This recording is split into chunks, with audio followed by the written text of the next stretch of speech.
Bom, boa noite, pessoal. Agora todo mundo de vez ligado. Agora em mais uma aula, a aula 8 da semana 8, né? Semana 7 semana 6 a gente pulou, não, semana 7 a gente pulou, ou foi a 8? Acho que foi a 7. Ou é a 6, a 7 que a gente pulou por conta do feriado e agora a gente está na semana 8. É 6. Isso aí, Diego. Muito obrigado. Eu fiquei na dúvida, na hora que eu falei, eu achei que não era 6, é porque foi o 7 de setembro, por isso que me confundi. Mas o mais importante é o seguinte: no meu ponto de vista, não sei se o de vocês também corresponde, mas eu acho que a gente está conseguindo levar esse conteúdo de uma maneira tranquila. É claro que tem muita coisa para a gente estudar, se a gente for a fundo mesmo, a gente tem muita lei, muita legislação, muita regra, tem versão de autores, tem autores diferentes que focam de modos diferentes esses mesmos conceitos. Eu estou utilizando os conceitos para apresentar para vocês conceitos que sejam os mais usuais, os mais específicos do dia a dia mesmo. É claro, até porque temos um detalhe a considerar. Nós estamos no Brasil, boa parte das estratégias de administração, a gestão administrativa, a gestão de marketing, a gestão das coisas, é, o que acontece é que a nossa matriz, que é os Estados Unidos, ela é que tem os pensares da administração. As universidades lá voltadas a políticas, estratégias e pesquisa e a tal da ciência de administração, nasce lá e tem várias vertentes no mundo, obviamente. Se a gente for para o leste europeu, a gente vai encontrar países com outro nível de outro tipo de gestão, nem pior nem melhor, é uma questão cultural. Aqui, embora sejamos originários, né, de verdade, a nossa fundação ela tenha uma relação direta com a Europa, de um tempo para cá passou a ser muito envolvida com a cultura norte-americana. E isso toca o marketing, a administração, várias ciências estão envolvidas com critérios norte-americanos. Não significa dizer que é bom, nem significa dizer que é ruim. É apenas uma questão de escolha. Obviamente, temos uma colonização cultural, tanto é que o próprio sertanejo, que muitos de vocês adoram, ele é uma cópia fiel do country, de Nashville e de outras regiões, do Texas até, dos Estados Unidos. Tanto é que da onde vem a camisa xadrez, manga comprida, calça trinca-ovos, que outro dia eu ouvi essa palavra, calça apertada, coladinha com bota, com salto carrapeta fininho. Isso vem da onde? Isso é americano, é o cowboy americano usa isso, esse chapelão virado para cima e tal, grande, que a gente vê na região centro-oeste. Isso aí é cópia de comportamento do boiadeiro, do cowboy ou do caipira, nesse sentido de rodeio, de criação de animais e tudo, que nós estamos copiando. Portanto, nós não podemos falar numa cultura própria. E assim vai valer para algumas vertentes, e principalmente algumas das vertentes da administração, que são originais, são seguidores de determinados autores norte-americanos. E isso, quando a gente começa a falar, por que eu estou fazendo essa introdução? Para você entender agora. Essa introdução faz sentido porque nós estamos falando de ambiente competitivo. Competição, vocês vão ver que nos Estados Unidos tem competição até de cuspe à distância, salto de rã, corrida de jacaré, quem joga o barril mais pesado mais longe, quem serra uma árvore com uma serra mais rápido. Eles fazem competição de qualquer coisa. Portanto, quando fala em competição, a palavra competição vem, a gente lembra logo, ou eu pelo menos lembro logo, questões desse estilo de vida norte-americano. Obviamente que quando a gente entra numa competição, a gente busca ser melhor, a gente busca avançar, a gente busca ter uma performance muito mais alta, muito melhor do que aquela que normalmente nós fazemos. Portanto, quando a gente fala em ambiente competitivo, a gente está falando do que cerca a nossa empresa e a gente vai a partir daí, observar nossa concorrência, nosso interior, nossos empregados e tudo que está envolvido com o negócio, direta ou indiretamente, e essa análise vai nos levar a tomar determinadas decisões que vão fazer parte do nosso cotidiano, da nossa estratégia. E aí está aí, quando a gente fala em estratégia, a menos que seja do xadrez, que é uma estratégia soviética, os grandes enxadristas são soviéticos, são leste europeu, aquela região de lá, os caras jogam muito xadrez, portanto, você vai encontrar agora estratégias de administração, de gestão de negócios, bem baseada em teorias norte-americanas. Tanto é que tem um período da história que a gente vai encontrar a gestão, as regras de administração vindos da Inglaterra, com Porter, e os clássicos são de lá, mas os modernos, os contemporâneos, são norte-americanos. Então, quem procura se aprofundar, galera, Duolingo é de graça até certo ponto, tem um monte de cursinho de inglês muito barato ou de graça na internet. Eu sugiro começar a pisar fundo nisso aí também, porque se você quiser ir longe como administrador, você precisa saber inglês. Ok? Combinado? Não é porque eu estou dizendo não. O mercado vai exigir isso de você. Você vai ver quantas empresas vão dar preferência a pessoas que falem um outro, principalmente o inglês. Algumas situadas aqui na América Latina vão falar do espanhol também, mas aí vocês são três línguas, português, inglês e espanhol.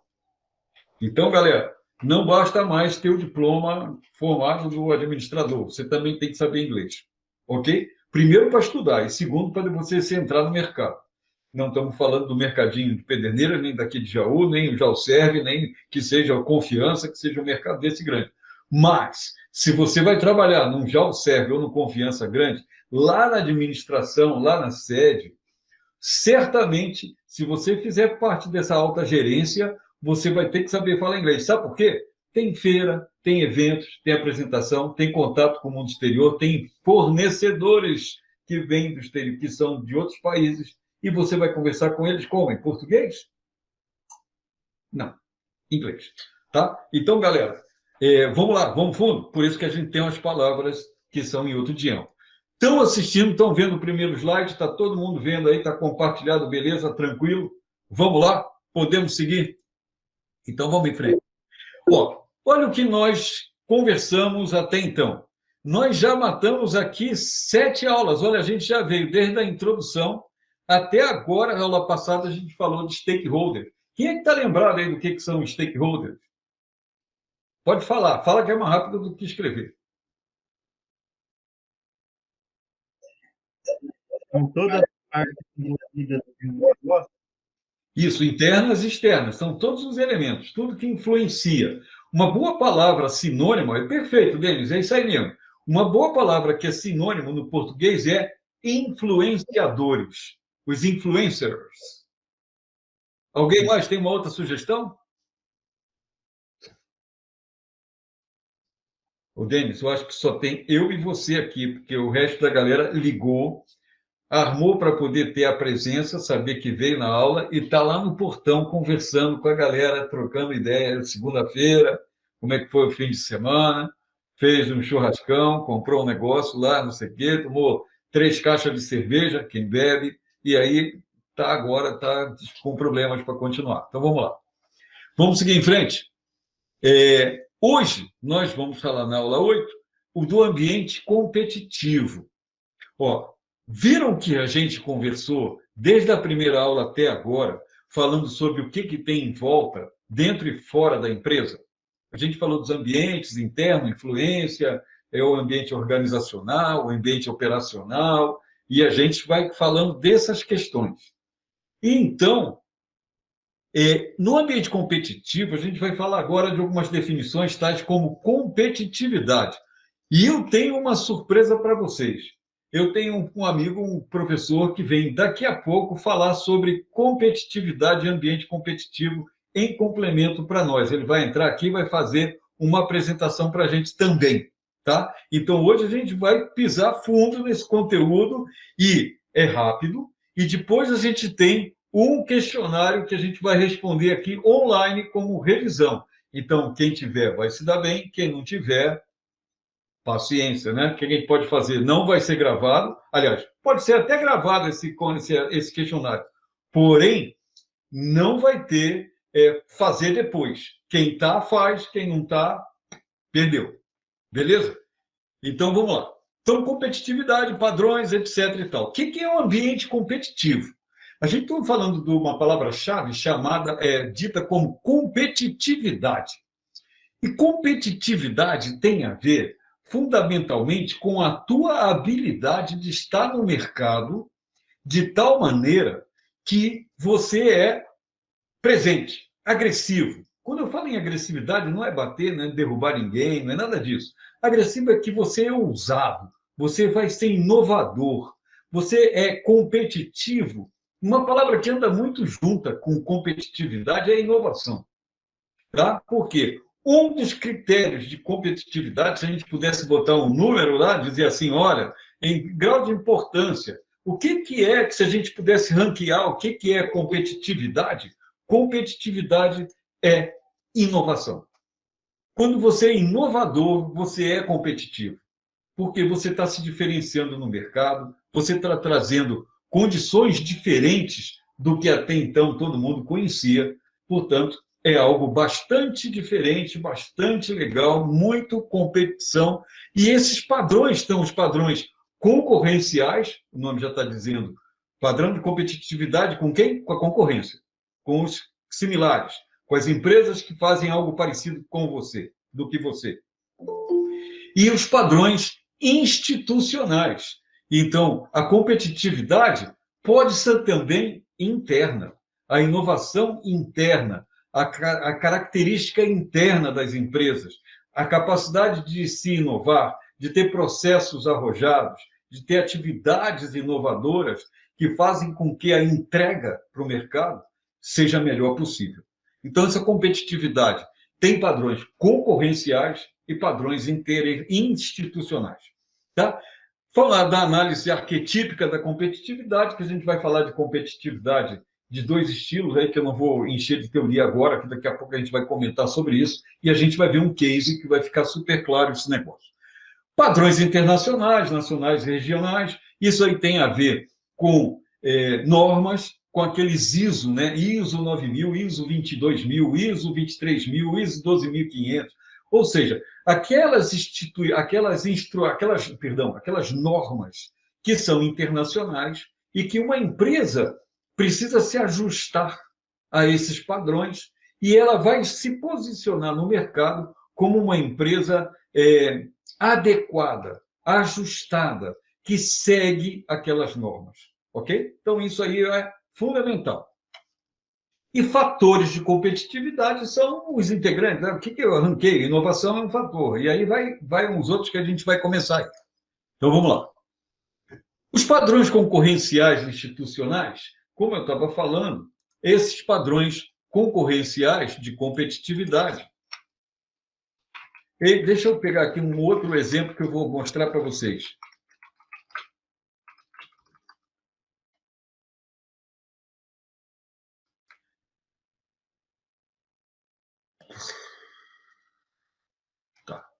Tá aqui. Os padrões de competitividade e de... fechou aqui, abriu. Caramba. Assim não vale. 2 segundos, pessoal. Fechou aqui a janela sem eu querer. Já sei onde está. Eu baixei isso aqui.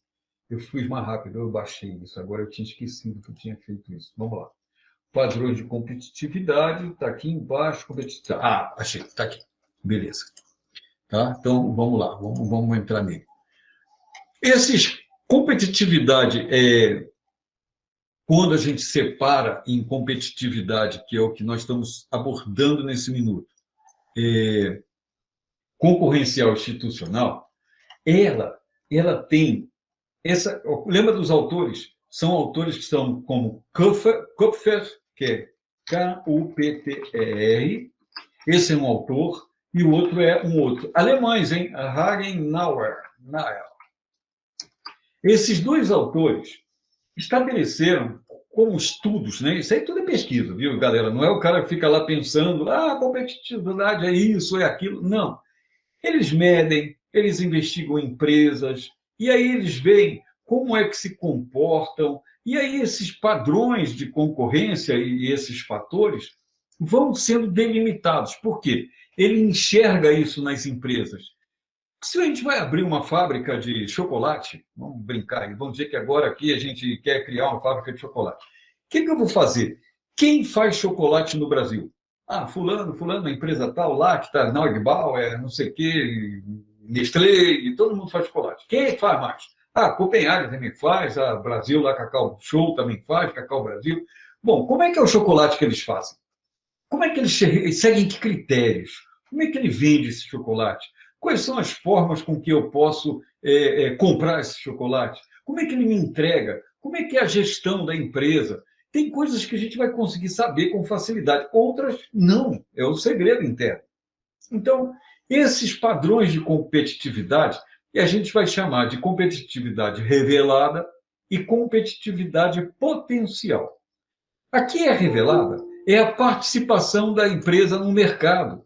Quando ela é competitiva, a gente espera que ela tenha uma faixa boa, significativa no mercado. Ela tem uma base de clientes, digamos que tenha 100 pessoas compradoras daquele tipo de produto e que 30 compram, 40 compram. Então é bem expressivo o mercado para essa empresa. Então, market share é uma palavra que é do inglês, vamos lá no inglês. Market share. Essa palavra market share significa algo como participação no mercado. Qual é o tamanho da fatia de mercado que as empresas que produzem aquela mesma coisa que você está querendo produzir têm dentro do mercado? Então, ela sintetiza fatores como preço e não preço. O que é preço? Preço é quanto é que custa, tá? Valor, etiqueta, pagou tanto. E não preço é qualidade do produto, habilidade de servir ao mercado, a capacidade de diferenciar seus produtos. Esses são fatores de competitividade revelada. Por que tem esse nome? Que a gente vê. A gente sabe o preço desse produto. A gente sabe que a qualidade desse produto é melhor ou pior. A gente tem um público que comenta. A gente pode testar. A gente pode pegar vários chocolates das diferentes fábricas e fazer uma análise. Pegar um grupo de especialistas em chocolate e pedir para eles avaliarem qual é o melhor chocolate. Tira a caixa, tira tudo, tira a embalagem, bota só as barrinhas, a gente marca a amostra 1, a amostra 2, a amostra 3, que faz eles fazer uma avaliação. Você não acha que as indústrias que produzem produtos assim não fazem isso? Eles compram o produto da concorrência e fazem investigação de como que a concorrência está agindo. Esses são a competitividade revelada. Aí ele vai produzir um produto que seja superior ou que seja competitivo, né? Que tenha mais qualidade ou tenha mais facilidade de circulação, tenha entrega melhor, tem a forma de produzir, ele é capaz de produzir mais do que os outros fazem. Isso é um trecho da competitividade. E a outra é a capacidade da empresa de converter consumo ou insumos em produtos com o máximo rendimento, ou seja, aquela que tenha o melhor resultado.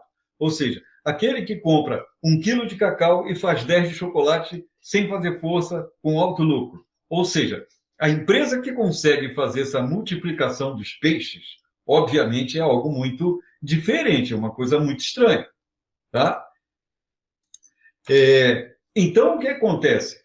Quando a gente está falando de competitividade, a gente está falando de algo que a gente está falando de algo definido no mercado.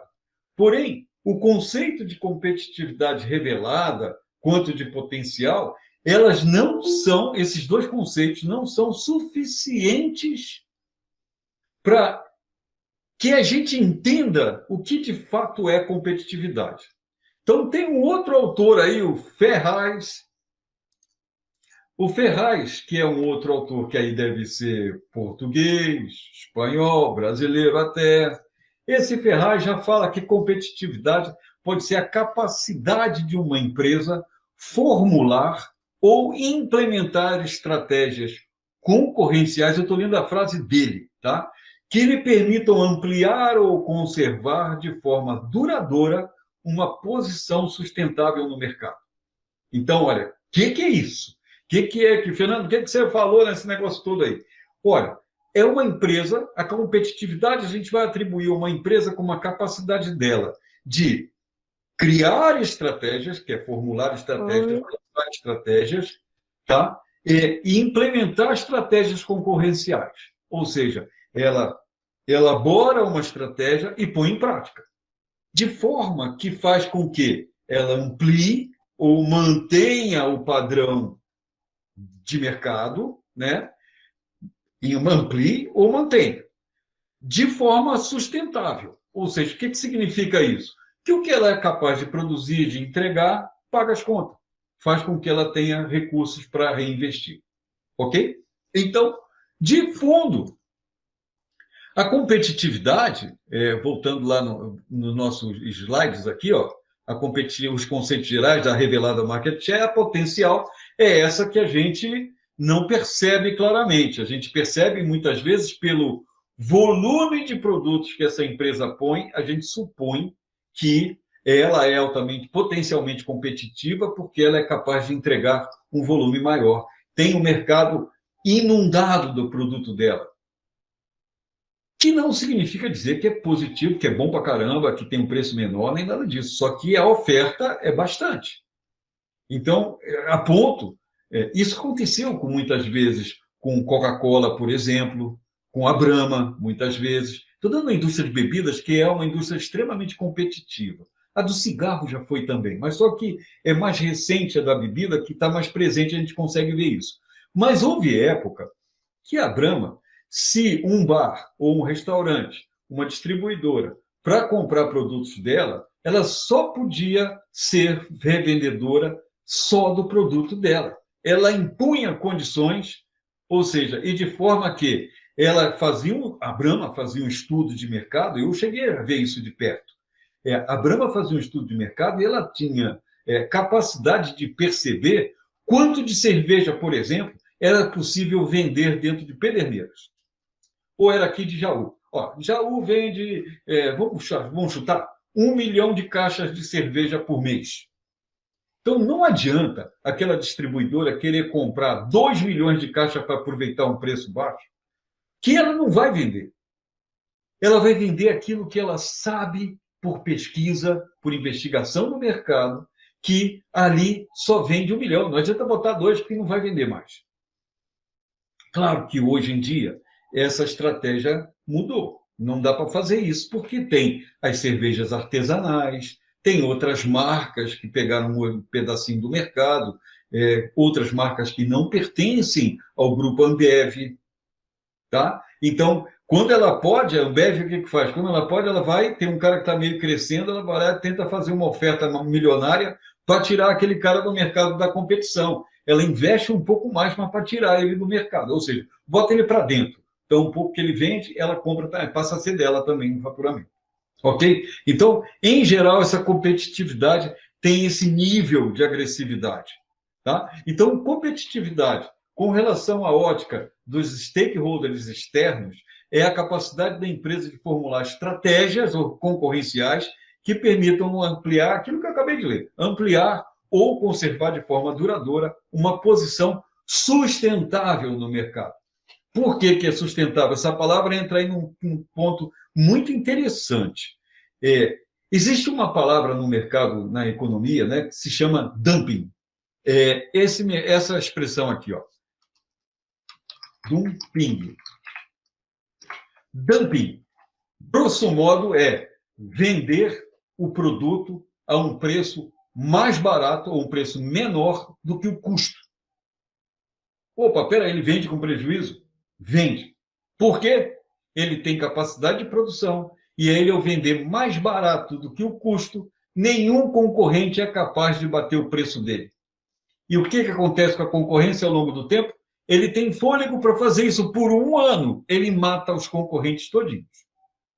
Só que aí tem o Conselho de Administração e Desenvolvimento Econômico, o CAD, que fiscaliza isso e que se uma empresa for constatado que ela praticou dumping, ela tem multa, ela pode perder o produto, pode até ser fechada, perder a licença de operação. Porém, de uma maneira muito sutil, esses caras fazem isso de outra forma. Ele vende o produto com preço de capa na nota fiscal por 10, mas ele te dá 2 garrafas a mais do produto e ele passa a custar 1/3 do que você tirou na nota. Mas só que essas 2 garrafas que vêm a mais para você não estão na nota. Como é que você vai provar que ele vendeu mais barato? Não tem como. A indústria farmacêutica faz isso para caramba. Com um mercado com produtos. Quer ver? Veio o inverno, remédio para gripe, xarope, e esses antigripais, esses comprimidos todos, Bilgrip, Tilgrip, Apracur, não sei esse negócio todo. Antigamente vendia assim: você comprava uma caixa, o distribuidor te dava mais 2. O que acontece? Essas 2 vinham por fora da nota. Você ganhava uma, comprava uma na nota, uma caixa. Bônus, 2 caixas. Ele te dava 2 caixas por fora. Conclusão: em vez de você pagar 30, você pagava 10, porque 30 era o preço da nota, mas você ganhava mais 2, então 3 caixas saía por 30. Então é 10. Portanto, você podia vender mais barato do que o preço de capa. E ele fazia isso para fazer o quê? Para matar a concorrência.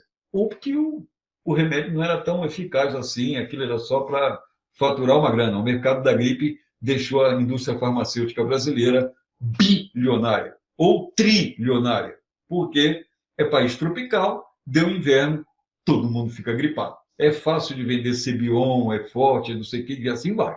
Beleza? Então, seguindo em frente. O professor, Oi. a competitividade tem a ver com o processo da gestão estratégica?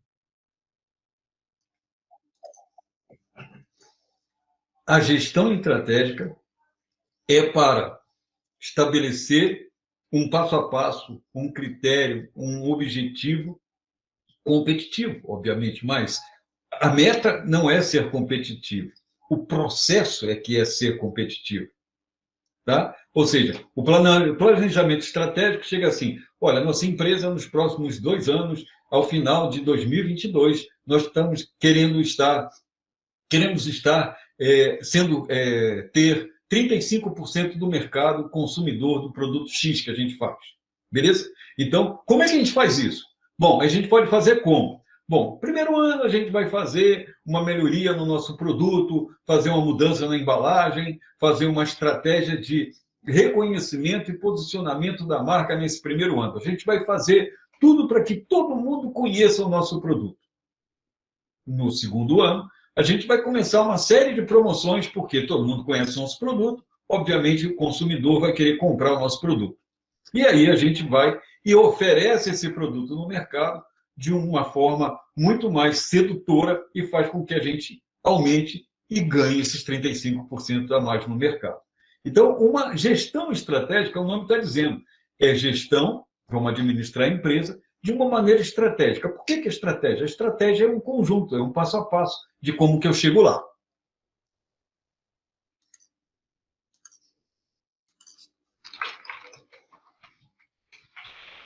É o professor Guto. Todo mundo conhece o professor Guto? Já dá aula aí na FGP também. Então, ele vai virar falar um pouco mais sobre isso daqui a pouco. A gente vai entrar nesse tópico aqui da gestão, inovação, produção e recursos humanos, que quando a gente analisa a empresa, estes são bens da empresa. A capacidade de gestão de uma empresa é algo que precisa ser cultivado, concordam? O Denis agora falou ainda há pouco do negócio da gestão estratégica. A gestão é vamos dizer assim, é tão boa, é tão importante quanto o produto. Por quê? Se eu não controlar, se eu não tiver uma estratégia para chegar onde eu quero, isso aí é um bem, é um estudo, é uma capacitação. Eu tenho que treinar os empregados, tenho que treinar todo mundo para isso. Inovação é criar novas características, produção, o processo produtivo propriamente dito, e recursos humanos são as pessoas que vão trabalhar, que vão fazer alguma coisa, que vão estar envolvidas diretamente com a atividade produtiva ou administrativa, enfim. Também é um bem da própria empresa. Por fim, essa capacitação, como eu estava dizendo, ela se dá desses níveis aqui.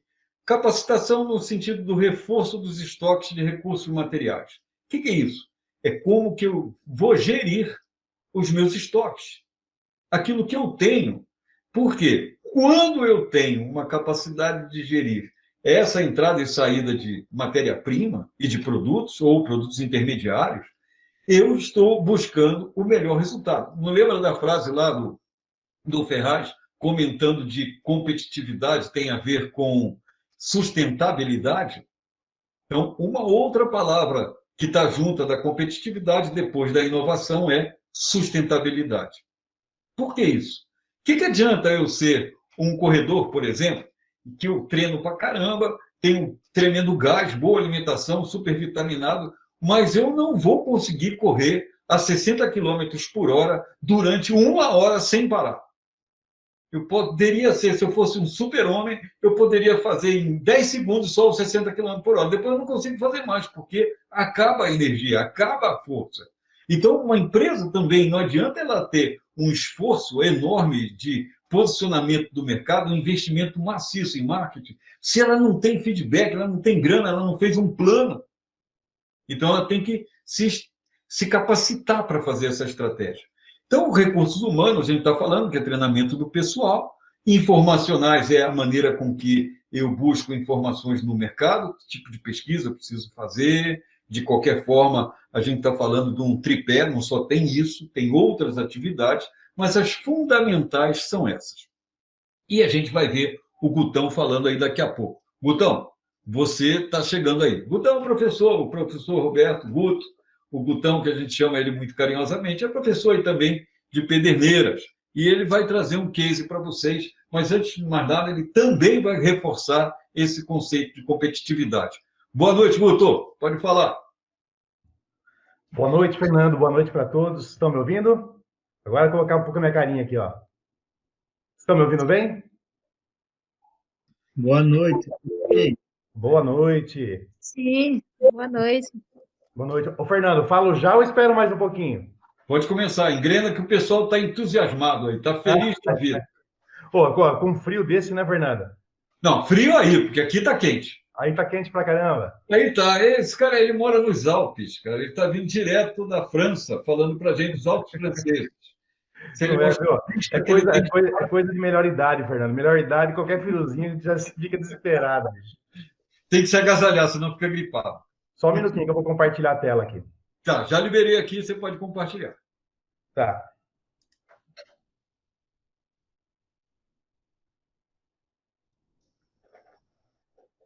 Inserir design. Clica aqui embaixo no rodapé. Isso. Viu? Tá compartilhada a tela já? Tá Tá. sim. Então, legal. Ó, bom, boa noite formalmente agora para todos. Como o Fernando falou, eu leciono há 20 anos, também leciono na FGP. Nesse semestre estou com o pessoal de gestão da qualidade. Então, Fernando falou, Guto, vamos trocar uma ideia sobre competitividade empresarial? Eu falei, vamos embora, né? Nos próximos 30 ou no máximo 40 minutos, eu vou só passar alguns pontos de vista para vocês. Como eu sou professor e também tenho um repertório teórico, eu vou colocar, obviamente, alguns conceitos e ferramentas extremamente assim, importantes para a questão da competitividade. Mas, assim, minha esposa e eu temos uma loja há 14 anos, né, uma loja de confecção em Jaú. Então, eu vou procurar relacionar alguns aspectos do impacto, né, daquilo que a gente enxerga no negócio da gente e o que a gente faz um pouquinho para, pelo menos, se tornar um pouco mais competitivo no mercado. Vocês perceberam que eu falei assim, minha esposa e eu temos uma loja. Isso aí é sabedoria do homem mais velho, tá ok? Se eu falo eu e minha esposa, e ela escuta, dá um pau, vocês não fazem ideia. Então, assim, quem manda em casa é ela, obviamente. Mas vamos lá, ó. A competitividade tem essa conexão. Hoje eu fiquei buscando alguns desenhos, né, para poder até ilustrar um pouquinho mais os meus slides. E a competitividade tem essa conexão com fatia de mercado, com crescimento, com uma rentabilidade superior aos dos concorrentes. Então, é extremamente importante ter essa pegada. Agora, eu vou falar para vocês da competitividade, não só pelo viés da estratégia, de olhar para fora, né, no ambiente externo, como condição de você se organizar internamente para encontrar diferenciais competitivos. Eu vou falar, o começo da minha fala, tem um aspecto comportamental envolvido que eu acredito muito nisso. a competitividade também, assim, pelo viés, né, comportamental. É extremamente importante pensar dessa maneira. Até porque todos nós convivemos com outras pessoas. Vocês já perceberam que, por exemplo, tem pessoas mais competitivas do que outras? Então, isso tem conexão com o aspecto comportamental. Uma empresa será competitiva se o comportamento do empreendedor também for competitivo. Eu não vou entrar, obviamente, nos detalhes disso daqui, mas tem um psicólogo norte-americano que o Fernando conhece, David McClelland, que ele fala das bases motivacionais das pessoas. Todos nós, de alguma forma, temos 3 grandes bases motivacionais. A base para a realização, a base para a filiação e a base para poder. Então, as pessoas mais competitivas, elas se situam, assim, basicamente na base motivacional para a realização. Em linhas gerais, o que são essas pessoas? Faca, sabe aquela coisa de faca na caveira? Ela não para até não provocar o resultado que ela imaginou para ela. Então, há um esforço muito incessante no sentido de bater meta, bater meta. Então, desempenho, superação, né? Ela está em constante avaliação de si mesma, no sentido de ser melhor no dia seguinte. Eu estou colocando isso, ó, sempre, porque não dá para separar a pessoa da empresa. Ele fala assim, puta, aquela empresa tem qualidade. Por quê? Porque, obviamente, o empreendedor é qualidade. Aquela empresa é inovadora, porque a pessoa é orientada para a inovação. Então, são coisas assim, né?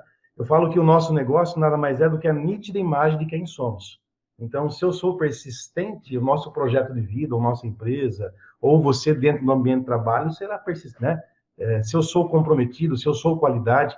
Eu sempre trago também a discussão pelo viés, como eu falei, bastante comportamental nesse sentido. Então, pessoas voltadas para a realização são, assim, bastante competitivas. Para poder também.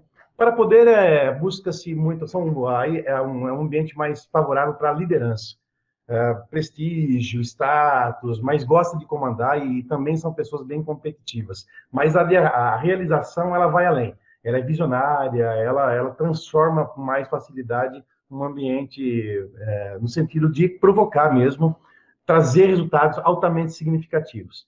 E tem a base da afiliação. Essa afiliação é mais voltada para a gestão de pessoas. Pessoas que gostam de cooperar, mais de cooperação do que competição, gostam de gestão participativa, ambiente harmonioso, enfim. Só para compartilhar, né, com vocês, depois eu vou falar um pouquinho mais, que na loja da minha esposa, por exemplo, ela é faca na caveira. Falo que é por isso que atinge resultado. Eu sou mais para afiliação. Então, ela está mais no ambiente empreendedor e eu estou mais no ambiente tático, no sentido de passar alguns pontos de vista, apoiar no aspecto de gestão empresarial. Então, a competitividade pelo viés comportamental. Você é competitivo? Extremamente importante pensar nessa... Depois eu vou falar assim, dá para competir com ética? Então é outra coisa. Tem pessoas que competem, mas não são éticas. Elas, né, passam outras pessoas para trás. Não é disso que eu estou falando. É gostar de ganhar, é gostar de trabalhar, mas sem efetivamente causar transtorno ou problemas de relacionamento no mercado. Bacana, gente?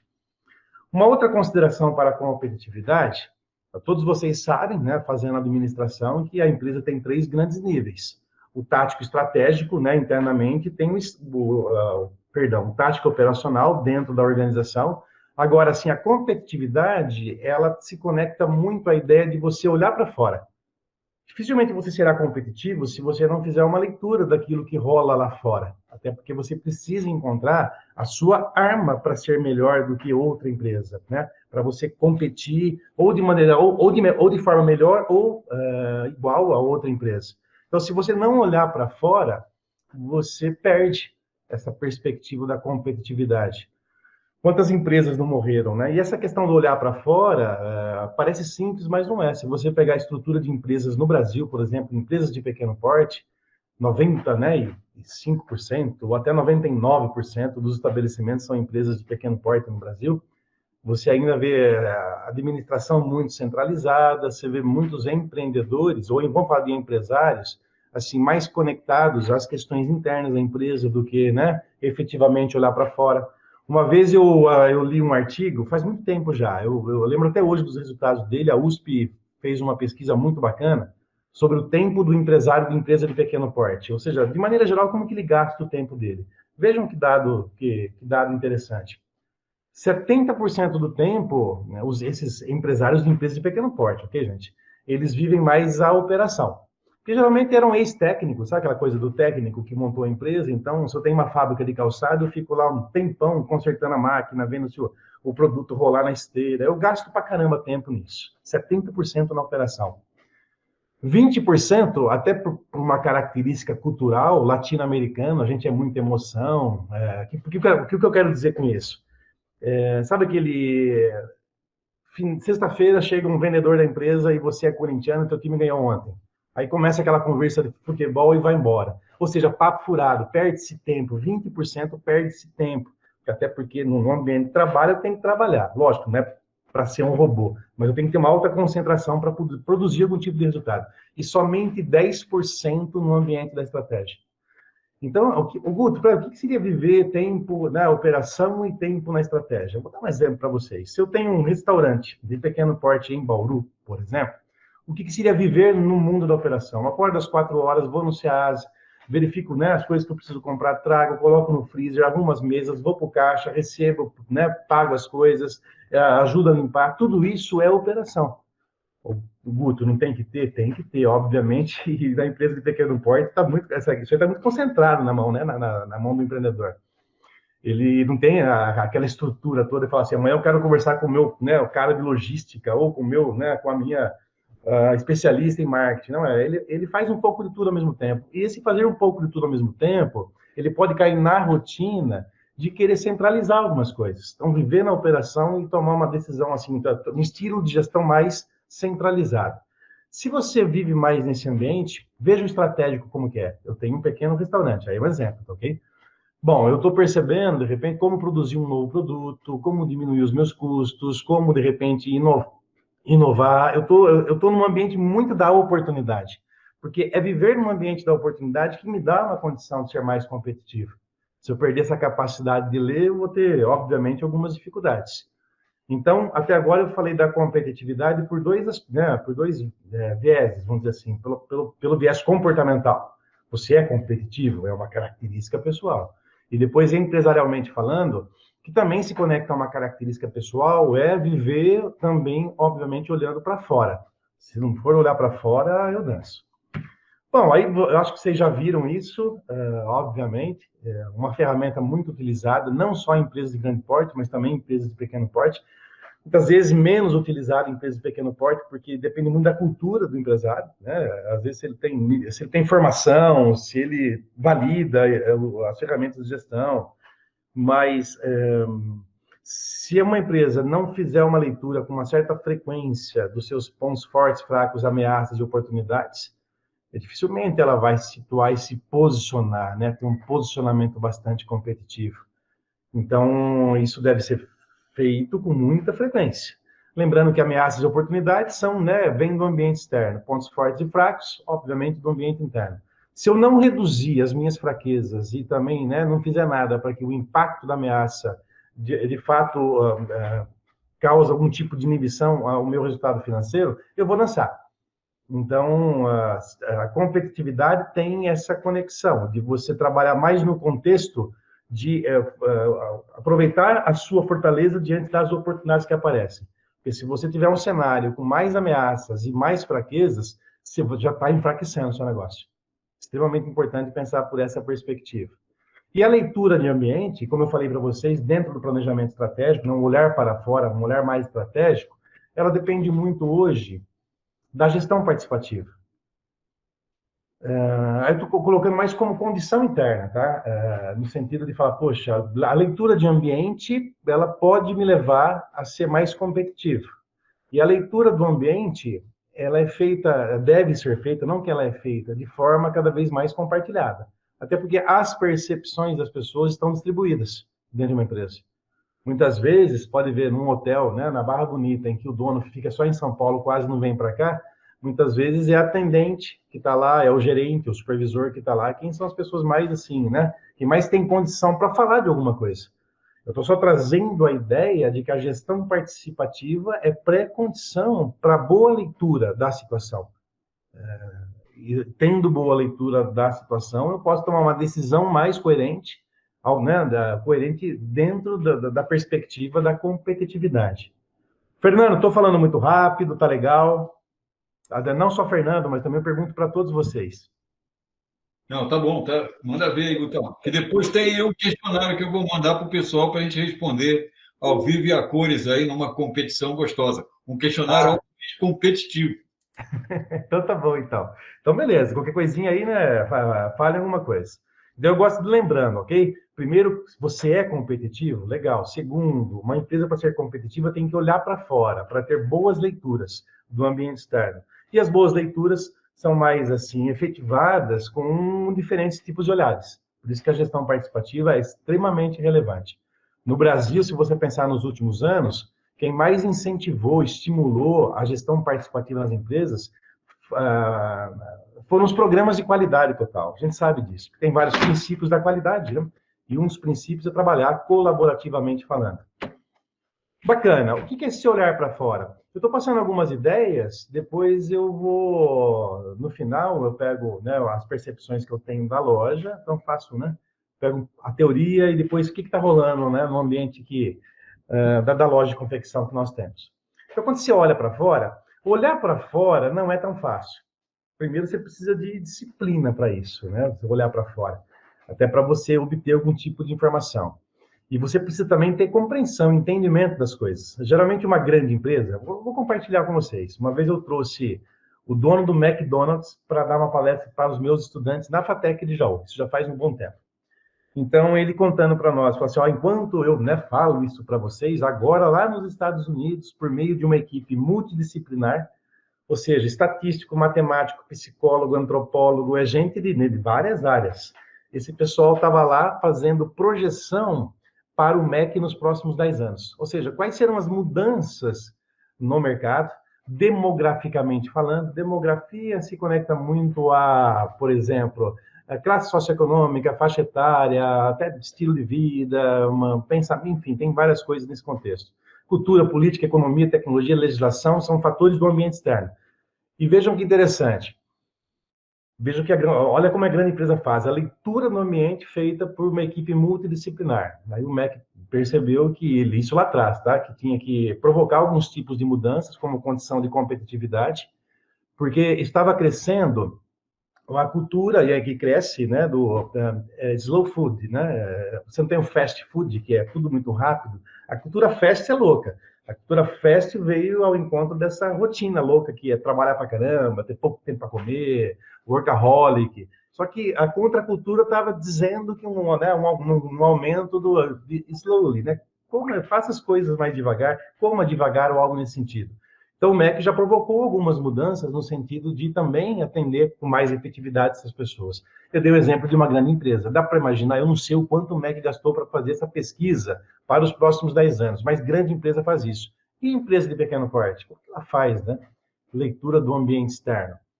Não é tão simples. Por exemplo, dependendo da associação na qual você tem registro, lá é associado, Associação do Comércio, varejista, indústria de calçados, sindicatos da indústria de calçados, geralmente as empresas de pequeno porte se juntam e elas trazem palestrantes, né, economistas no começo do ano para falar um pouco das tendências, enfim, trazem estilistas. Uma maneira é essa. Tem outras maneiras, obviamente. Você tem que ler revistas, você tem que sair efetivamente da sua empresa e visitar clientes, conversar com fornecedores. É um jeito. Agora, imagina se o empresário de uma empresa de pequeno porte ficar, né, ali sentadinho na sua cadeira, né, e perder essa conexão com o externo. Consequentemente, ele vai dançar. Tá? Então, quando você olha para fora, o meu papel hoje aqui não é fazer, assim, obviamente, descrever o impacto de cada, né, situação dessa, mas é mais passar que olhar para fora é importante e vejam quantas variáveis, né? Depois eu vou falar dessas variáveis, quais impactam mais na loja que a gente tem hoje.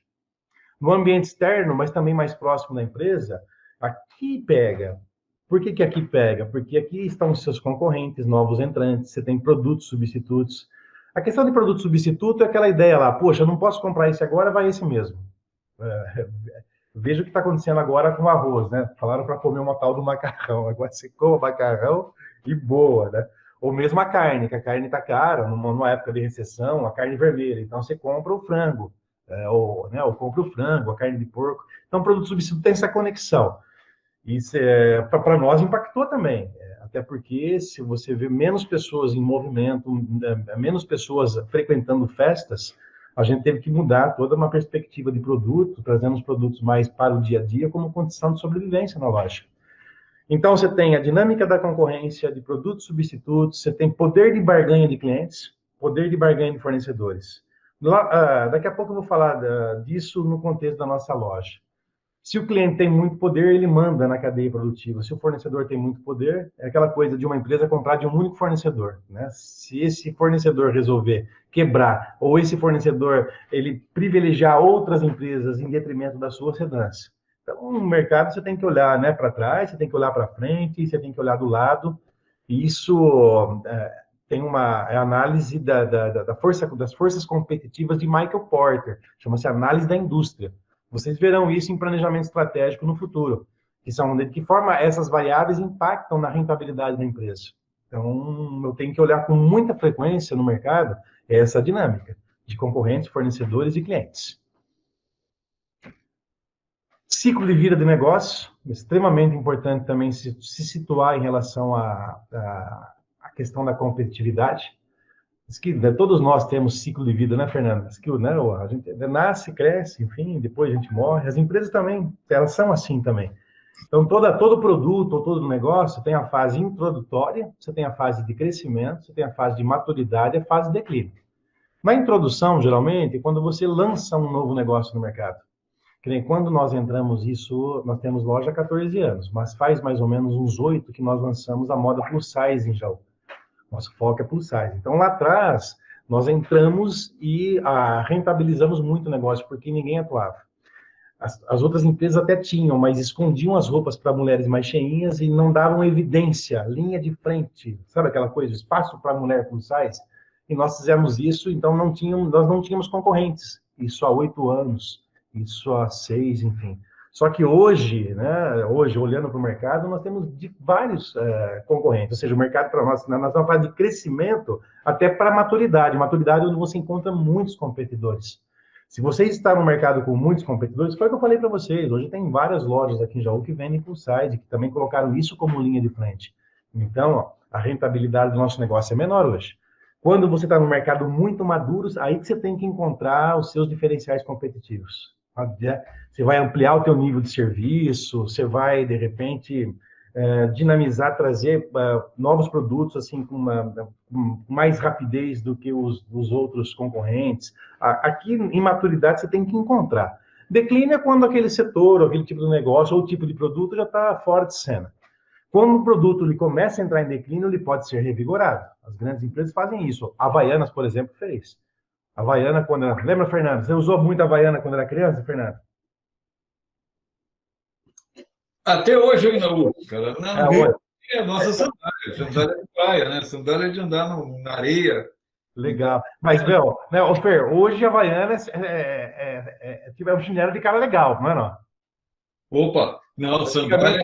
Antigamente era chinelo para pobre, não é? Para a gente fazer uma comparação, sandália havaiana era R$ 3,50, R$ 3,50, e hoje você não encontra sandália havaiana por menos de 30, cara. Então, olha que legal. Eu só coloquei essa ideia para todos nós para falar, poxa, muitas vezes quando o produto está em declínio, dependendo das modificações que você faz, tanto técnicas como, né, desempenho, funcionalidade, ou mesmo, né, benefício, como muda o conceito da coisa, você pode fazer um produto entrar em fase de introdução de novo. Então, essa é a dinâmica do mercado. Mas o mais importante, se você entra no mercado sozinho, mercado introdutório com baixo nível de competição e muita demanda para aquilo, você fala, meu, aí você ganha uma grana legal.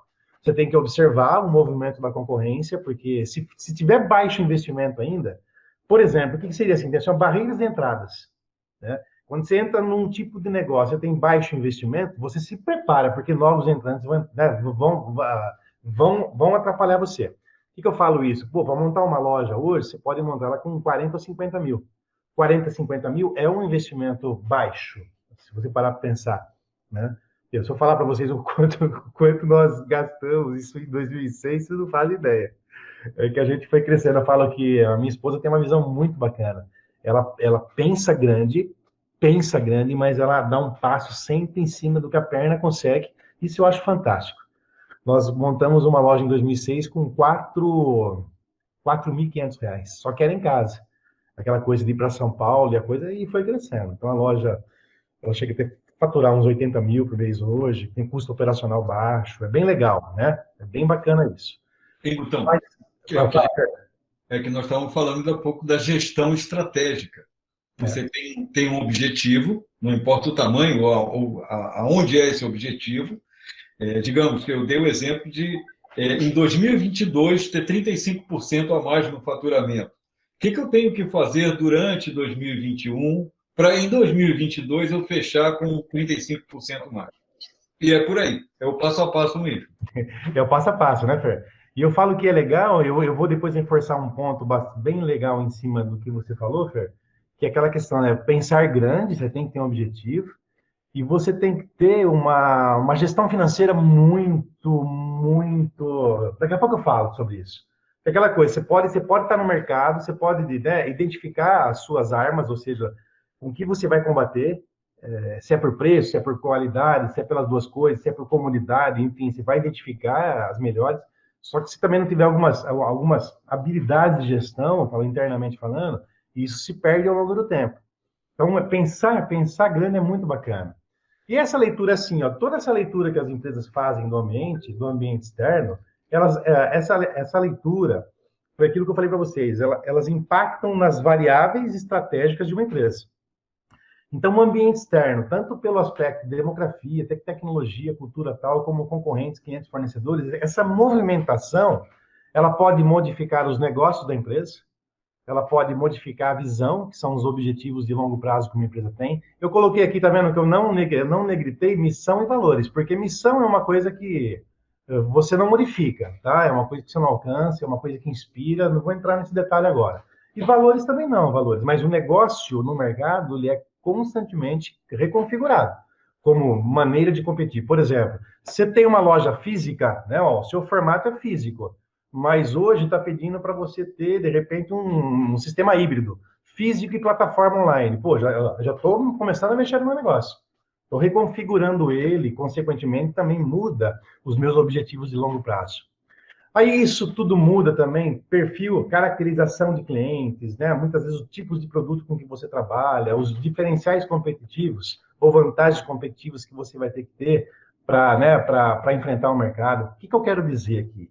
Não é uma aula, não é nada sobre o que significa. Eu estou dizendo assim, ó, tem que ler lá fora e entender qual é o impacto de tudo que está lá fora nessas variáveis, no negócio, na visão, nos clientes, nos produtos e nas ferramentas ou nos direcionamentos que eu vou usar para a competitividade empresarial. Bom, trazendo um pouquinho, e uma coisa assim, por falar em competitividade, você sempre tem que lembrar assim, quando eu escolho um caminho, eu quero, aqui, ó, bom que é só uma tabela mais para ilustrar.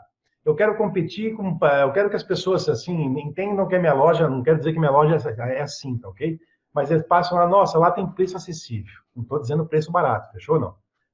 Eu quero, de repente, que as pessoas, ou falam assim, não, eu tenho que ter entrega confiável, eu tenho que ter frequência de novos produtos e serviços, tem que ter qualidade, sob especificação, enfim. Aí eu chamo de armas, né? São as coisas que uma empresa tem que ter. Eu não falo que todas as empresas têm que ter todas essas armas. Isso depende muito do setor. Legal? Tem setor que, né, vai ter outras armas. Estou com um exemplo para vocês. Mas é assim, ó, na hora que eu definir a arma que eu quero usar, eu uso arma porque em estratégia tem muito isso, né, Fernanda? Estratégia de eliminar o componente. Estou usando até uma palavra forte que é arma, mas, enfim. É aquilo que eu tenho para combater no mercado, né?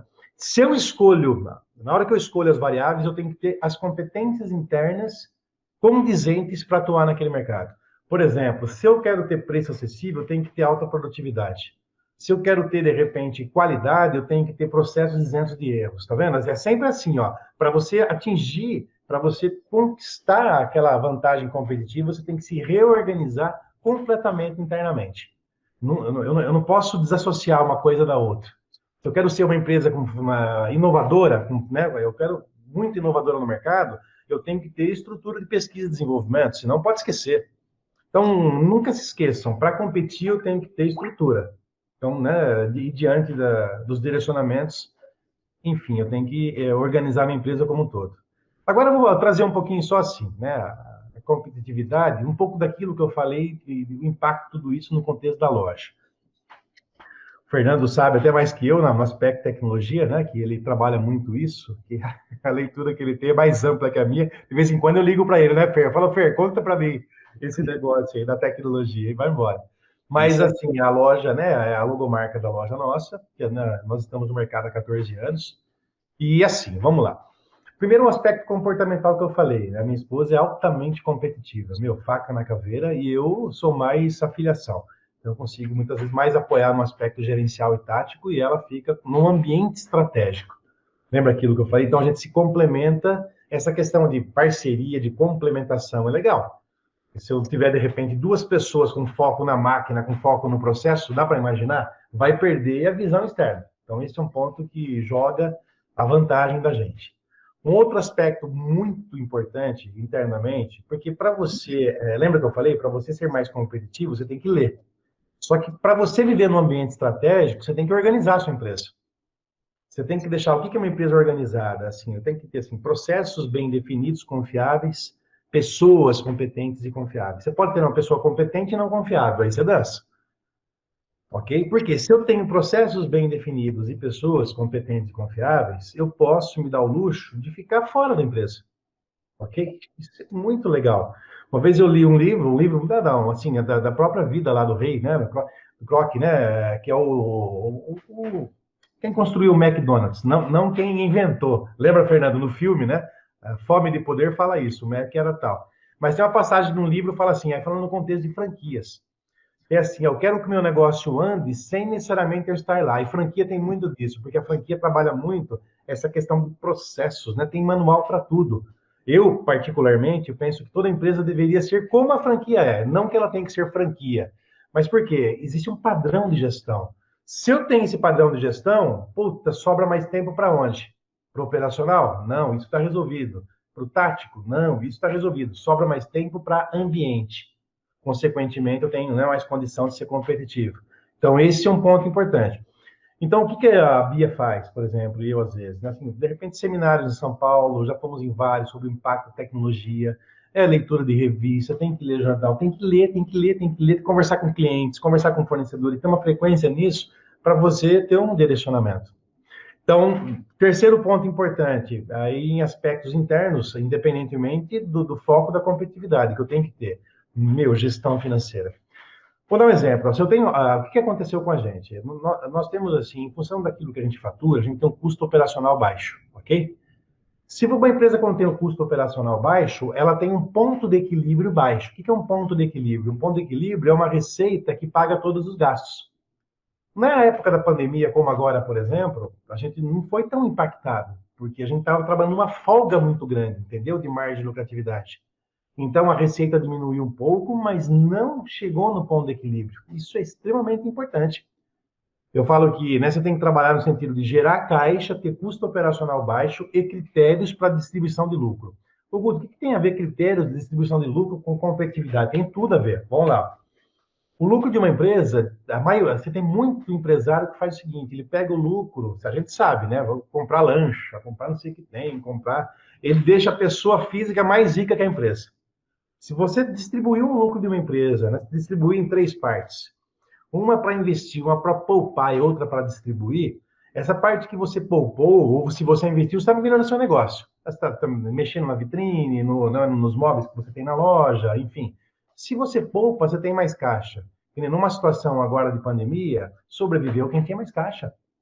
Porque o que acontece? Quem está com alto nível de endividamento e entra numa pandemia com essa, pode estar com o melhor foco estratégico do mundo, ele dança, porque ele vai estar descapitalizado. Opa, bati aqui e saiu. Então, tem que pensar dessa maneira, né? Trabalhar com custo operacional, sempre, não é o custo operacional baixo burro que eu falo, né? Tira o cafezinho das pessoas. Desculpa a palavra burro, não é isso daí. Mas é muito bom, você tem que ter essa perspectiva. E depois também a questão, independentemente, você tem que ter excelência no atendimento a clientes. Então, vamos pensar assim, comportamento empreendedor com foco em realização, empresa bem organizada, gestão financeira controlada, e você é bom em atender, lógico, atender não é só pela cortesia e simpatia, você tem que, aí que entra aquela questão de quais produtos você tem, esse foco é importante. Então, são os aspectos internos. Vou falar de alguns impactos do aspecto externo. Olha, faltam mais 4 slides, ok, gente? Tecnologia. Eu coloquei como primeiro aqui, o Fernando sabe muito mais do que eu, que você está tendo até uma migração, né, Fer, de ações no mundo hoje, de grandes investidores, tirando ações de lojas físicas para, né, lojas virtuais. Você Sim, pega, né, Fer? É essa a pegada, né, Fernando? é aquilo que você acabou de falar. Quem tinha caixa, quem tem margem bem distante do ponto de equilíbrio, está sobrevivendo numa pandemia em que tem uma mudança de paradigmas. A gente tem novos processos e novos comportamentos surgindo. Não tem como, não tem como. Vai mudar muita coisa e quem não se adaptou, a frase de Darwin, quem não se adaptou vai morrer. Legal, né, Fer? Não são os mais fortes, né? São os mais adaptáveis, né, isso, Fer? Exatamente, o tempo todo. Exatamente. Ó, então, assim, a tecnologia, você tem a primeira pegada, né, do e-commerce, que, vou pensar assim, que nem fala, poxa, quando começou o e-commerce, tem alguns produtos ali, moda lá atrás, isso há 10 anos, fala, a moda não vai pegar no e-commerce. A moda é um dos setores que mais cresce no contexto do e-commerce hoje. É lógico que é assim, ó, tem que pensar assim, ó, você tem mulheres, nós trabalhamos mais com foco plus size. Quando pega foco plus size, você não tem um padrão de corpo, ok? Você tem, lógico, você tem, às vezes, né, o braço mais cheio, as pernas, né, mais cheias, enfim, você não tem um padrão. Isso dificulta um pouco, porque quando você entrar no e-commerce, você tem que ter parametrizar as coisas. Porque você imagina você mandar roupa, né, pelo e-commerce e você voltou porque não serviu. É lógico que você tem que ter toda uma pegada de ajuste. Só que você tem tecnologias hoje, eu não fiz análise disso ainda, Fernando, de preço, mas tecnologias que fazem análise biométrica da mulher, do homem, né, da pessoa. Faz análise biométrica e fala assim, para ela a roupa tem que ser assim, assim, assado. Então você tem hoje e-commerce, você tem lojas plus size em e-commerce. Não só, você tem aquela AliExpress, né, Fernanda? Chinesa. Eu estava vendo esses dias, é uma plataforma que você compra o que você quiser de hoje, né? Aí vai falar assim, a competitividade é internacional, e é internacional. Só que ainda, você tem ainda alguns tempos de tempo de resposta, às vezes demora para entregar, às vezes são os mais jovens que compram, uma mulher que tem o corpo mais padrão, sabe, assim, consegue uma roupa dentro de um padrão, vai lá e faz a conexão. Enfim, estou dizendo que o impacto do e-commerce é uma coisa muito grande no nosso negócio hoje. Isso tem mudado, né, culturalmente, os hábitos de consumo. A gente percebeu, por exemplo, que de 5 anos para cá foi aumentando a faixa etária nossa. Até eu coloco em demografia ali, né, mulheres acima de 30 e com crescimento de mulheres acima de 50 fazendo negócio com a gente. Mas e as meninas mais novas? Isso caiu no nosso negócio. Por quê? Porque os hábitos de consumo são outros. E cada vez mais. E você, se você está no negócio, tem que pensar assim, ó. A criança que hoje não decide compra, porque hoje a criança influencia, mas não decide. Mas daqui 10 anos ela vai decidir, vocês entenderam ou não? O adolescente? Então é rápido isso. Se eu tenho um negócio, eu não posso pensar só no hoje. Amanhã, cada vez mais, eu vou ter a diminuição da participação das mulheres mais velhas, porque elas vão embora, né? Vão morrer, muitas delas. E eu vou ter mais pessoas mais jovens que preferem fazer negócio de outras maneiras. Eu coloquei só um aspecto da economia agora aqui, que a gente teve que fazer um reposicionamento de produtos em função da pandemia. Nós tiramos os vestidos de festas, isso, a minha esposa foi muito rápida nisso. Ela falou, poxa, agora é recessão econômica, ninguém vai querer gastar, né, para aquele mais supérfluo, as pessoas não vão se conectar. Fizemos assim, cancelamentos de pedidos, ainda foi uma puta de uma sacada lá no início da pandemia, junto com fornecedores, tira. Se tivéssemos comprado alguns produtos para vestido de festa, por exemplo, iria dar um tiro no pé, ia ficar com um nível altíssimo de estoque. Então, hoje está saindo mais o bater o dia a dia. Houve uma modificação no mix em função da recessão econômica. Então, são decisões que você toma para você se manter no mercado. Então, essas são as variáveis.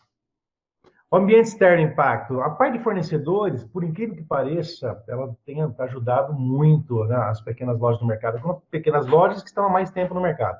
Por exemplo, você tem hoje as grandes marcas que saíram do salto. Isso é muito legal, Fernando. Então você tem Malve, enfim, são marcas grandes que antigamente era assim, você comprava X ou não vendiam para você, eles colocavam as regras do jogo. Hoje, uma flexibilidade do caramba para você fazer negócio com essas marcas. E você tem uma outra variável. Você tem polos distribuídos no Brasil de fornecedores. Então você vai para Maringá, por exemplo, e o que é legal de você ir para um polo? para tornar-se mais competitivo. No Polo, você compra a quantidade que você quer e preços mais convidativos. E você vai mais vezes, pelo fato de ir mais vezes, você traz mais novidade. E mulher gosta muito disso, né? A cada 10 dias você trouxe alguma coisa nova, a loja é movimentada por isso. Eu falo, né? Mulher é novidade. Então, na parte de fornecedores está legal para a gente. Concorrentes, como eu falei para vocês, né? Novos entrantes com muita frequência, a rentabilidade já não é mais como era antes. E clientes cada vez mais, assim, eu falo, com mais poder de negociação. E até porque eles têm muita informação e muitas oportunidades de compra de confecção dentro e fora do Brasil. É uma coisa impressionante. Então, assim, ó, essa leitura faz a gente pensar quase no finalzinho. A gente não tem ainda assim, tem um direcionamento, mas nós não temos um estudo ainda muito consistente. Vou precisar trocar mais ideia com o Fernando sobre isso. A gente acredita que a loja física assim, ainda se mantém por um tempo, mas não é um tempo muito longo, não. É uma visão que se tem, né? Até porque, como eu falei, o forte avanço do e-commerce e as mudanças, né, de hábitos dos consumidores, então a gente vai ter que tomar uma decisão, que não decidimos se a gente vai partir para um sistema híbrido, ou não só e-commerce, ou ir para outro segmento de mercado. Que a gente tem estudado isso. Eu falo que talvez o mercado de beleza, porque a minha filha ela faz beleza, faculdade de estética, então, e a gente já se conecta com muitas mulheres, assim, fazem negócio com a gente. Então, talvez migrar, mas não estou dizendo para vocês, mas não é uma decisão ainda. A gente tem que pensar muito de como vai ser a loja física, né, daqui a 5 anos. A gente está nesse processo de pensar. E hoje, produtos mais básicos, delivery, não tem como viver sem delivery, a gente não tem o e-commerce, mas, WhatsApp, né, é excepcional. Temos que montar uma unidade de produção de vídeo, de imagem com mais qualidade dentro da loja, como condição. Então, a competitividade tem muito disso. É que o Fernando falou, não é duro. Se você for forte, duro, e fala, não, as coisas, o paradigma resistente, né, tem que ser assim. Não, a gente está mudando em função também daquilo que o mercado nos pede. Ó, considerações finais. Empresas competitivas, assim, né? Pessoa competitiva, mas que age com ética, que foi o que eu falei para vocês, capaz de ler as mudanças do ambiente externo para direcionar as atividades da empresa no sentido de entregar valor aos clientes. Valor é o que mais eles priorizam numa relação de troca, ok? Então, hoje o cliente quer bastante comodidade, cliente quer um monte de coisa hoje. Lógico, não que a gente tem que dar tudo, mas tem que ter um olhar bastante forte para esse aspecto. E por último, esse desenho sempre aqui está falando de justiça, né? Então tem um professor aqui que ele vai falar, para garantir uma seleção justa, vocês farão o mesmo teste, subir naquela árvore. Ô Fer, ferrou pro elefante, você concorda comigo ou não? E o peixinho no aquário? Nossa, e o peixinho no aquário? É para acabar. É igual com a foca, cara. Isso, afoga e vai embora. Agora, o macaco, a tendência, a não ser que o macaco não tenha vontade, né? Ele tá naquela fase de baixa autoestima, é verdade. Aí o macaco não vai, ele vai ficar paradinho ali. Mas assim, ó, tirando o aspecto da justiça, eu vejo assim, aí para nós, tá? Para a vida. A gente tem que encontrar um foco que tenha uma sinergia muito forte com a nossa competência. Não adianta, de repente, eu querer fazer uma coisa que eu não tenho uma competência tão evidente. Lúcia, ô Guto, mas isso eu posso modificar a pauta. Por exemplo, vou dar né?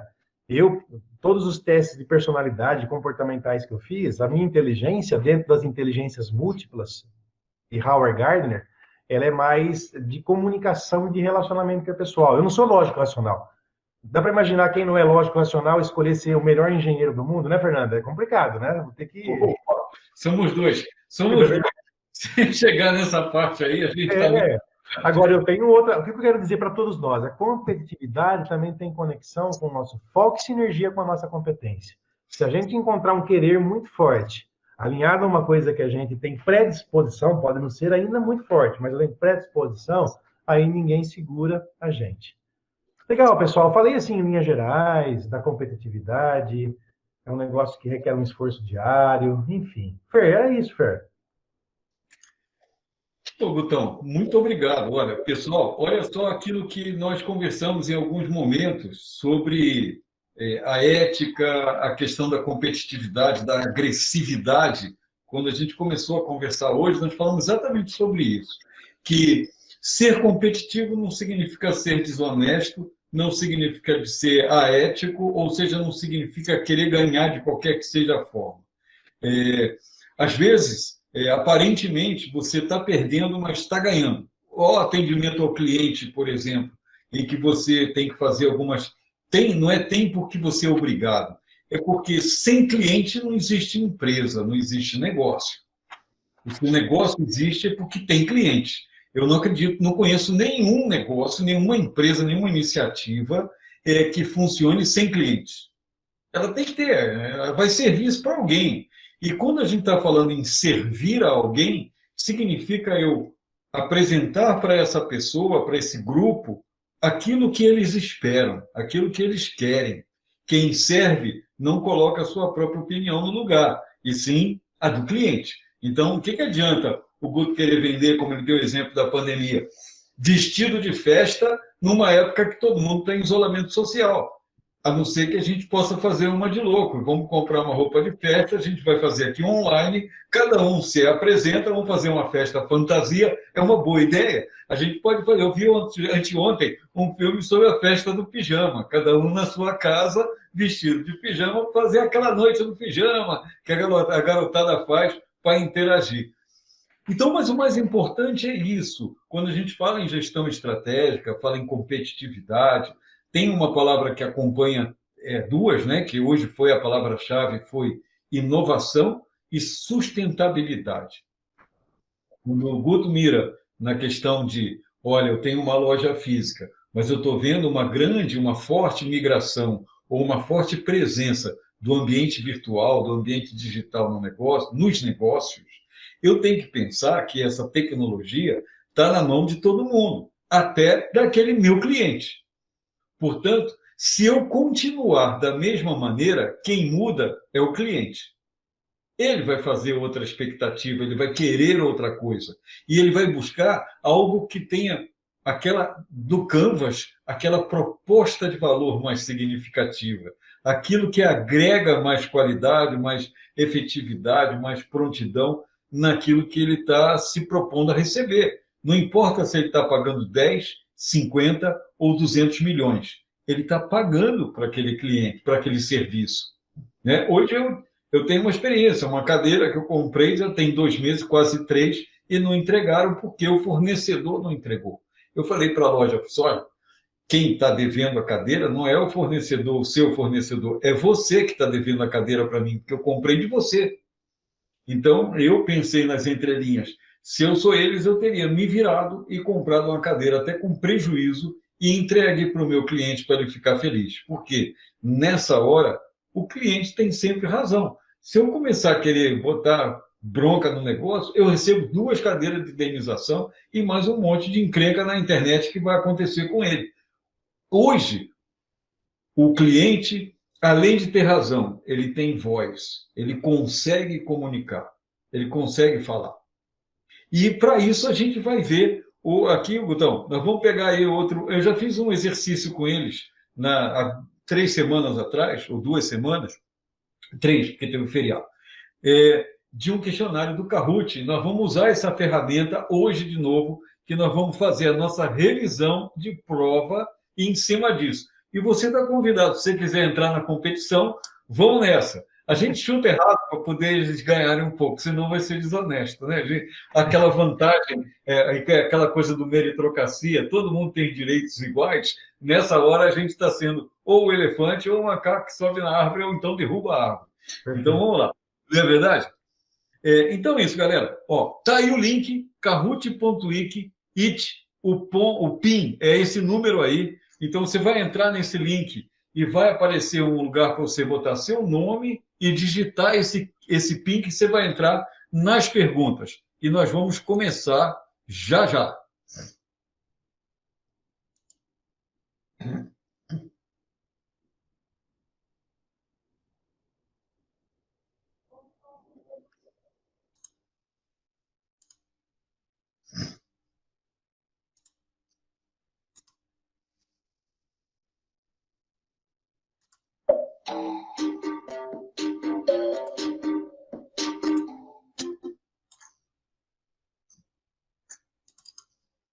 Ó, eu gerei aqui, mudou o PIN, hein, galera? Vou botar outro PIN. O PIN é esse aqui, ó. sai daquele e vai para esse. Ó. Mudou o número, que gerou aqui, quando dei um reiniciar para apresentar para vocês, mudou tudo.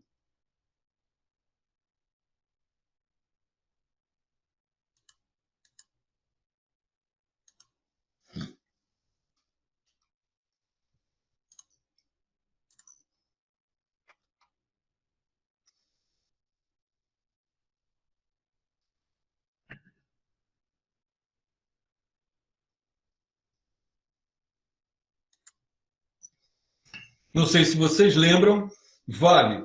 A resposta é certa e a resposta mais rápida.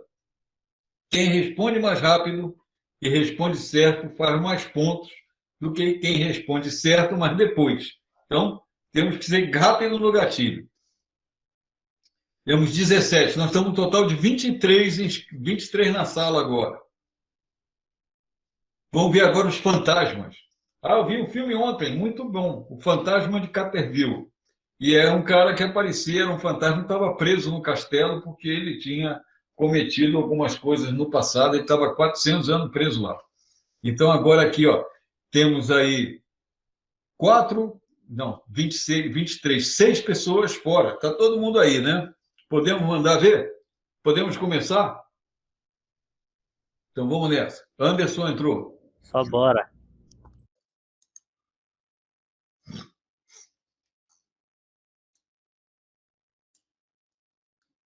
Tamara entrou, 19. Mais alguém? 10 segundos para a gente começar. 7, 6, 5, 4, 3, 2, 1. Vamos lá.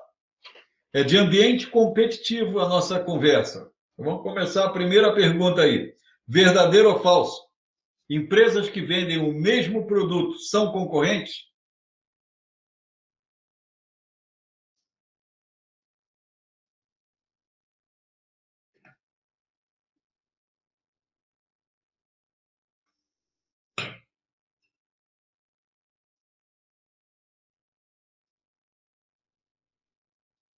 Doze responderam verdadeiro e 6 responderam falso. Vamos ver a pontuação, o ranking aí. Diego está na frente. Vamos ao próximo. Que são produtos substitutos.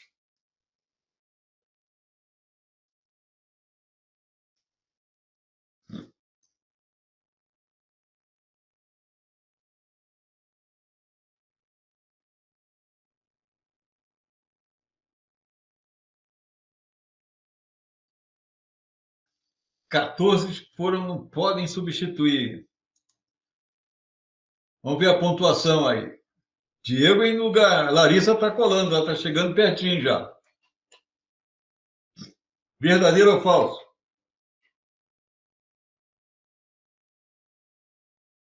É possível impedir a entrada de novos concorrentes?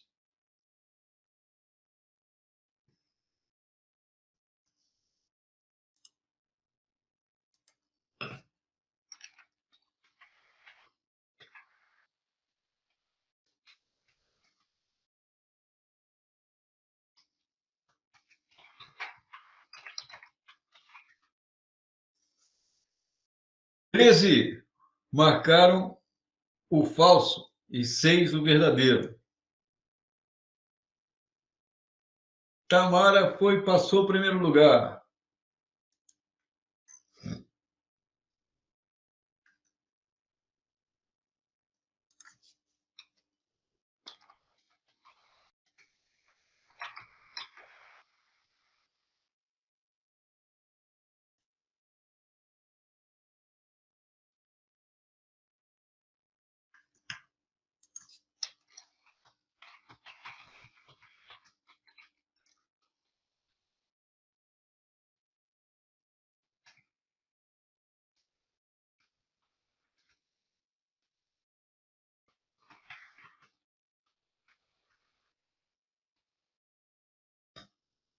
Dez mostraram listar as forças.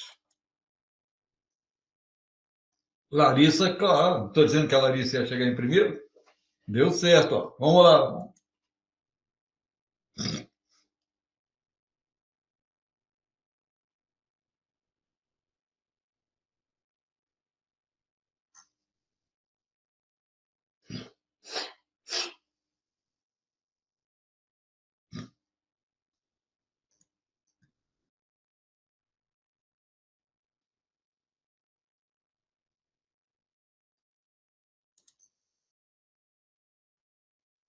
Denis passou na frente, Larissa caiu para o quarto lugar agora. Olha aí.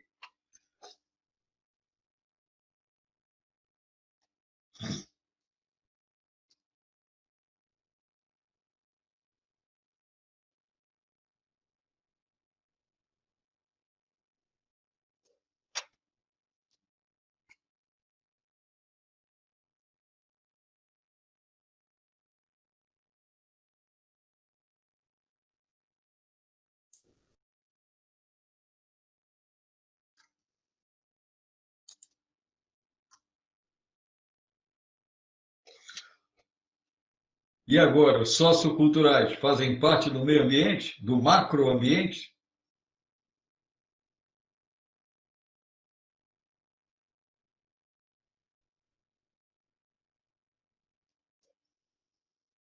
Quatorze foram na mosca, verdadeiro. Larissa, não vai reagir, não, olha. Você caiu lá para quinto lugar.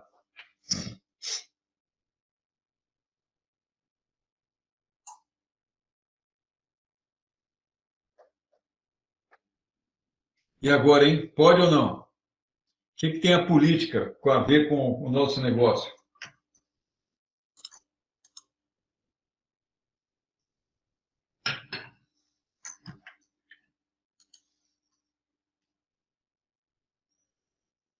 Denis grudou lá no primeiro lugar, 1.000 pontos de diferença de todo mundo. Ó.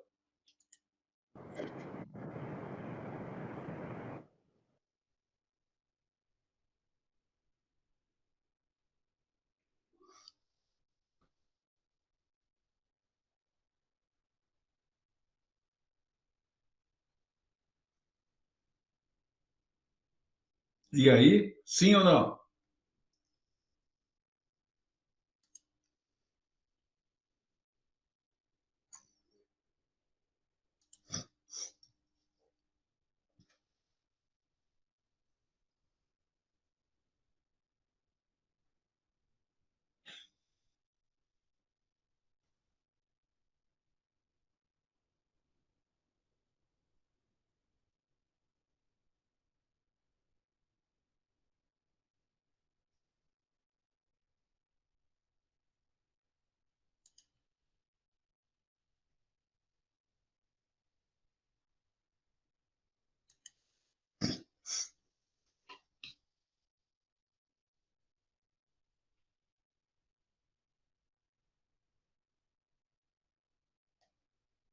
Essa tá difícil, eu quero ver quem acerta essa, hein?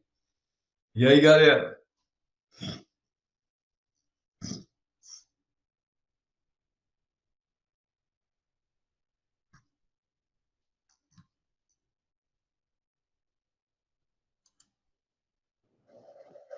É muito rápido, professor, eu não consigo ler.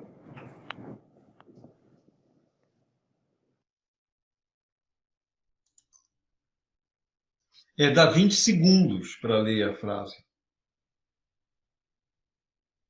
O que o futuro indica com relação à privatização do país? Novos concursos públicos, empresas públicas vão acabar, possibilidade de viajar ou concentração de capital no mercado?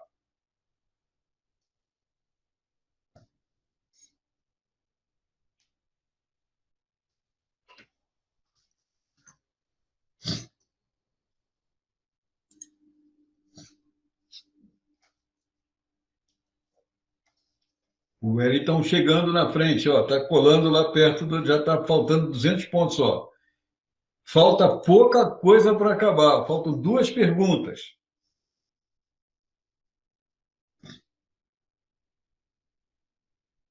Essa tá fácil, hein? Tá tranquila essa.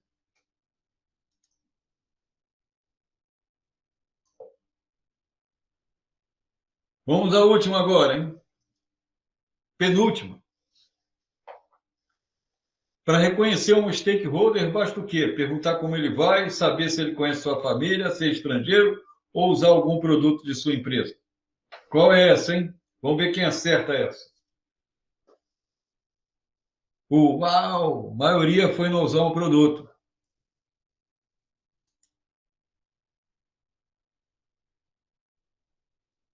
E, por fim, a última agora, derradeira.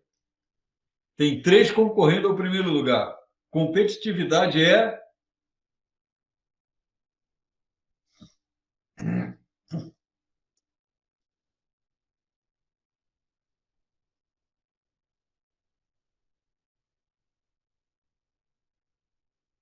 Essa está difícil, hein? Ó, tanto é que dividiu bastante. A resposta certa está relacionada aos produtos da empresa.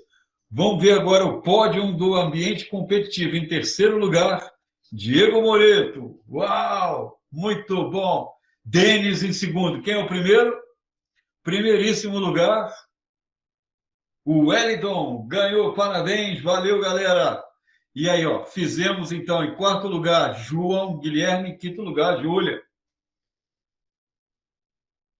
Pessoal, com isso a gente fez uma boa revisão do tema de hoje. Espero que vocês tenham gostado da aula, que tenha tido a oportunidade de apresentar e com isso, a gente pôde ambientar o nosso conteúdo no ambiente competitivo, trazendo aí um exemplo verdadeiro, real, da loja aí da esposa do Guto, que tem exatamente esse desafio. Começa com uma loja física e loja de roupa, como vocês sabem, é o que mais tem em toda a cidade. Qualquer cidade tem loja de roupa. E não, às vezes, nenhuma só. Tem várias. E como que você consegue sobreviver nesse ambiente? Melhor ainda, como é que você consegue ampliar, estar sustentável? Eles estão há algum tempo, desde 2016, se não me engano, que ele falou, né? Não, até mais, 2006. Então, ele tem mais de 10 anos nessa história. E precisa fazer mudança o tempo inteiro. Não é porque você encontrou um modelo de negócio que ele está pronto. Ele não é fixo, porque o teu cliente vai mudar. O que é mais importante é como você precisa do cliente. Sem cliente, seu negócio não existe. E se o seu cliente muda, você tem que mudar também. Então, a gente tem que se adequar aos novos tempos. Encerro com aquela frase do Darwin, que não importa ser mais inteligente, ser o mais forte, ser mais nada. O que importa é que você seja capaz de mudar, se adaptar às novas mudanças, aos novos tempos, às novas capacidades. Assim como a gente está se adaptando e aprendendo e desenvolvendo o nosso conteúdo de uma forma online. Todos nós começamos no início do ano, nos vendo numa sala de aula, escrevendo na lousa, apresentando slides, e a gente está aqui conversando de uma forma remota nesse tipo de aula. Pessoal, não quero me estender muito mais, que a gente está mais longe, então já nos estendemos até hoje, nós estamos já a 15 para as 9. Eu espero que tenha sido extremamente boa essa aula para vocês, que tenha sido um conteúdo extremamente rico. Olha quanta coisa a gente abordou de diferentes maneiras. Tudo que a gente tem falado durante o período desse trimestre todo, a gente sintetizou hoje de uma forma brilhante.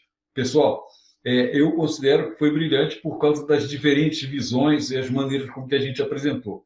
Espero que vocês durmam tranquilos, aproveitem esse conteúdo, esse material. A aula daqui a pouco vai estar, daqui a pouco não, daqui a muito, ela vai estar lá no Moodle de volta, para quem não assistir e quiser reassistir.